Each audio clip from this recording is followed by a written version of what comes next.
Welcome to Immerse Kingdom's reading for Week 4, Day 18. Now in those days, Israel had no king. There was a man from the tribe of Levi living in a remote area of the hill country of Ephraim. One day he brought home a woman from Bethlehem in Judah to be his concubine. But she became angry with him and returned to her father's home in Bethlehem. After about 4 months, her husband set out for Bethlehem to speak personally to her and persuade her to come back. He took with him a servant and a pair of donkeys. When he arrived at her father's house, her father saw him and welcomed him. Her father urged him to stay a while, so he stayed 3 days, eating, drinking, and sleeping there. On the 4th day, the man was up early, ready to leave, but the woman's father said to his son-in-law, "Have something to eat before you go." So the 2 men sat down together and had something to eat and drink. Then the woman's father said, "Please, stay another night and enjoy yourself." The man got up to leave, but his father-in-law kept urging him to stay, so he finally gave in and stayed the night. On the morning of the 5th day he was up early again, ready to leave, and again the woman's father said, "Have something to eat. Then you can leave later this afternoon." So they had another day of feasting. Later, as the man and his concubine and servant were preparing to leave, his father-in-law said, "Look, it's almost evening. Stay the night and enjoy yourself. Tomorrow you can get up early and be on your way." But this time the man was determined to leave. So he took his 2 saddled donkeys and his concubine and headed in the direction of Jebus, that is, Jerusalem. It was late in the day when they neared Jebus, and the man's servant said to him, "Let's stop at this Jebusite town and spend the night there." "No," his master said, "we can't stay in this foreign town where there are no Israelites. Instead, we will go on to Gibeah. Come on, let's try to get as far as Gibeah or Ramah, and we'll spend the night in one of those towns." So they went on. The sun was setting as they came to Gibeah, a town in the land of Benjamin, so they stopped there to spend the night. They rested in the town square, but no one took them in for the night. That evening an old man came home from his work in the fields. He was from the hill country of Ephraim, but he was living in Gibeah, where the people were from the tribe of Benjamin. When he saw the travelers sitting in the town square, he asked them where they were from and where they were going. "We have been in Bethlehem in Judah," the man replied. "We are on our way to a remote area in the hill country of Ephraim, which is my home. I traveled to Bethlehem, and now I'm returning home. But no one has taken us in for the night, even though we have everything we need. We have straw and feed for our donkeys, and plenty of bread and wine for ourselves." "You are welcome to stay with me," the old man said. "I will give you anything you might need.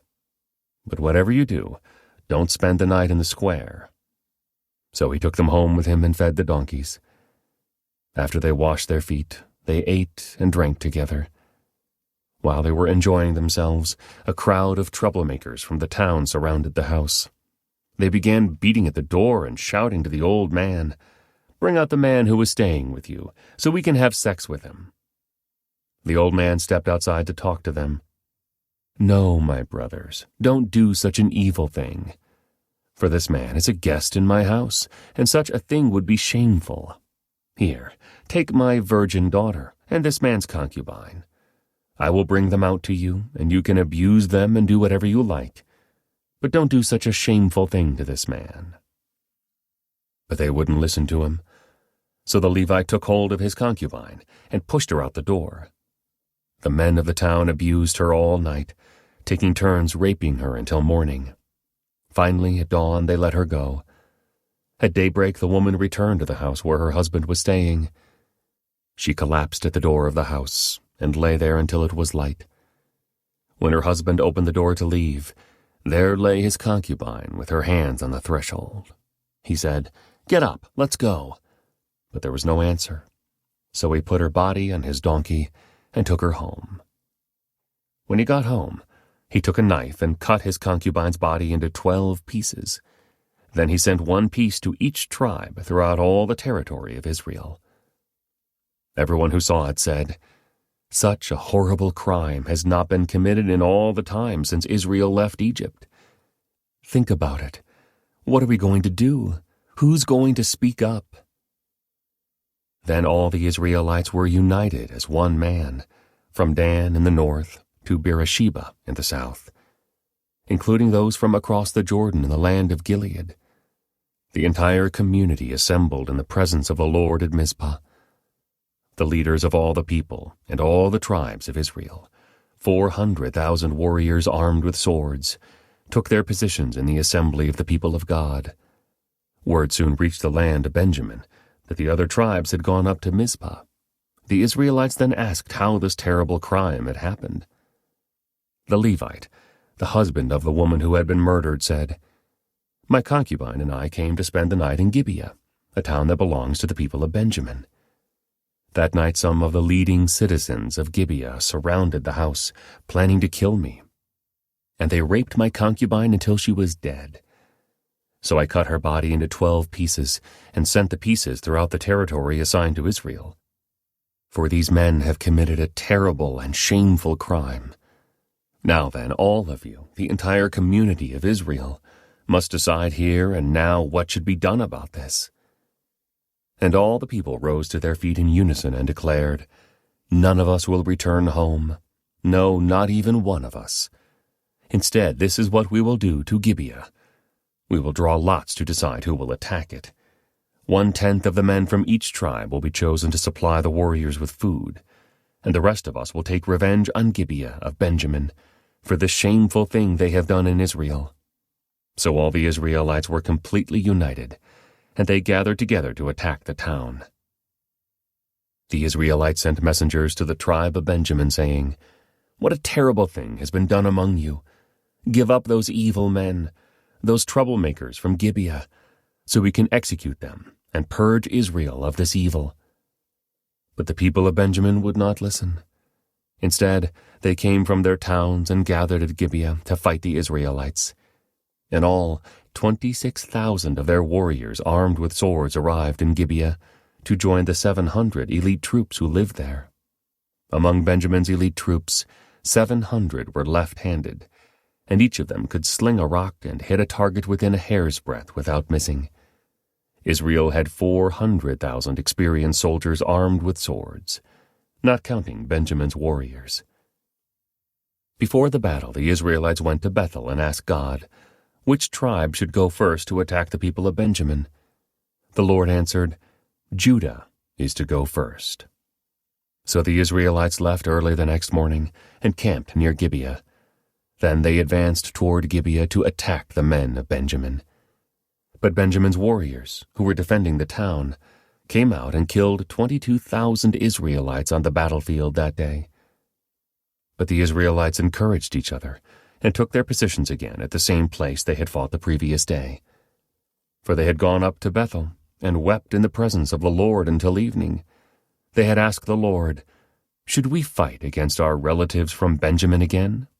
And the Lord had said, "Go out and fight against them."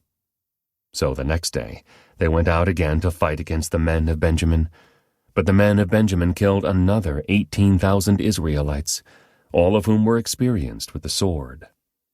Then all the Israelites went up to Bethel and wept in the presence of the Lord and fasted until evening. They also brought burnt offerings and peace offerings to the Lord. The Israelites went up seeking direction from the Lord. In those days the ark of the covenant of God was in Bethel, and Phinehas, son of Eleazar, and grandson of Aaron, was the priest. The Israelites asked the Lord, "Should we fight against our relatives from Benjamin again, or should we stop?" The Lord said, "Go. Tomorrow I will hand them over to you." So the Israelites set an ambush all around Gibeah. They went out on the third day and took their positions at the same place as before. When the men of Benjamin came out to attack, they were drawn away from the town, and as they had done before, they began to kill the Israelites. About 30 Israelites died in the open fields and along the roads, one leading to Bethel, and the other leading back to Gibeah. Then the warriors of Benjamin shouted, "We're defeating them, as we did before."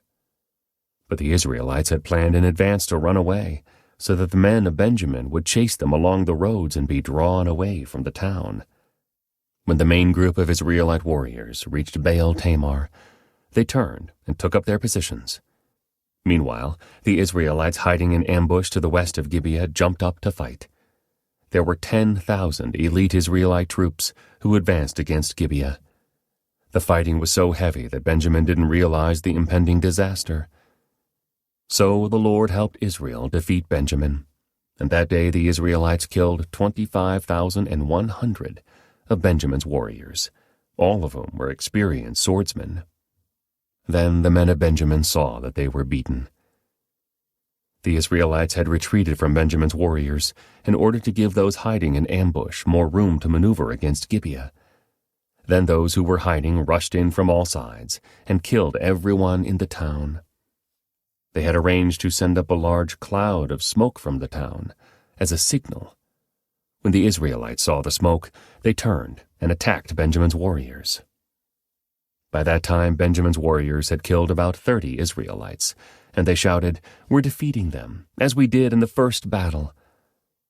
But when the warriors of Benjamin looked behind them and saw the smoke rising into the sky from every part of the town, the men of Israel turned and attacked. At this point, the men of Benjamin became terrified, because they realized disaster was close at hand. So they turned around and fled before the Israelites toward the wilderness.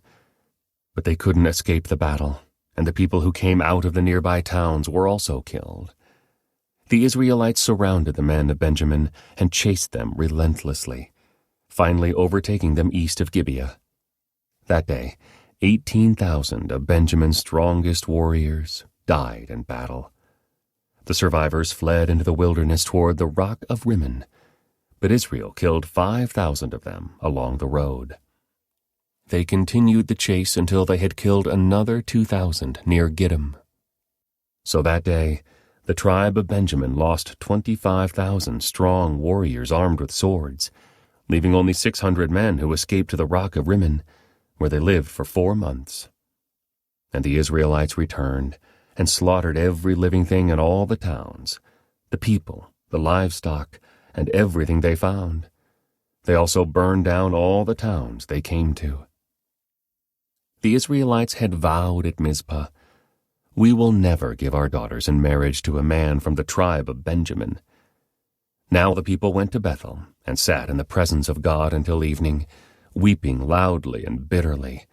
"O Lord, God of Israel," they cried out, "why has this happened in Israel? Now one of our tribes is missing from Israel." Early the next morning the people built an altar and presented their burnt offerings and peace offerings on it. Then they said, "Who among the tribes of Israel did not join us at Mizpah when we held our assembly in the presence of the Lord?" At that time they had taken a solemn oath in the Lord's presence, vowing that anyone who refused to come would be put to death.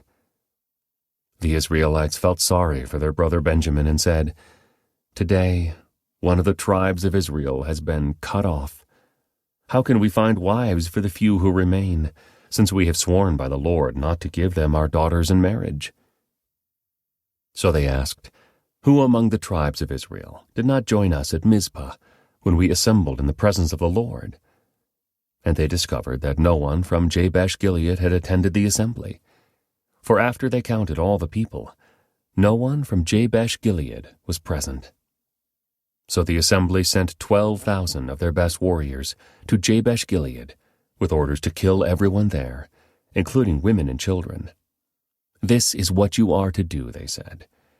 "Completely destroy all the males and every woman who is not a virgin." Among the residents of Jabesh-Gilead, they found 400 young virgins who had never slept with a man, and they brought them to the camp at Shiloh in the land of Canaan. The Israelite assembly sent a peace delegation to the remaining people of Benjamin who were living at the rock of Rimmon. Then the men of Benjamin returned to their homes, and the 400 women of Jabesh-Gilead who had been spared were given to them as wives, but there were not enough women for all of them. The people felt sorry for Benjamin, because the Lord had made this gap among the tribes of Israel. So the elders of the assembly asked, "How can we find wives for the few who remain, since the women of the tribe of Benjamin are dead? There must be heirs for the survivors, so that an entire tribe of Israel is not wiped out. But we cannot give them our own daughters in marriage, because we have sworn with a solemn oath that anyone who does this will fall under God's curse." Then they thought of the annual festival of the Lord held in Shiloh, south of Lebonah and north of Bethel, along the east side of the road that goes from Bethel to Shechem. They told the men of Benjamin who still needed wives, "Go and hide in the vineyards. When you see the young women of Shiloh come out for their dances, rush out from the vineyards, and each of you can take one of them home to the land of Benjamin to be your wife. And when their fathers and brothers come to us and protest, we will tell them, 'Please be sympathetic. Let them have your daughters, for we didn't find wives for all of them when we destroyed Jabesh-Gilead. And you are not guilty of breaking the vow, since you did not actually give your daughters to them in marriage.'" So the men of Benjamin did as they were told. Each man caught one of the women as she danced in the celebration and carried her off to be his wife. They returned to their own land, and they rebuilt their towns and lived in them. Then the people of Israel departed by tribes and families, and they returned to their own homes. In those days, Israel had no king. All the people did whatever seemed right in their own eyes. This concludes today's Immerse reading experience. Thank you for joining us.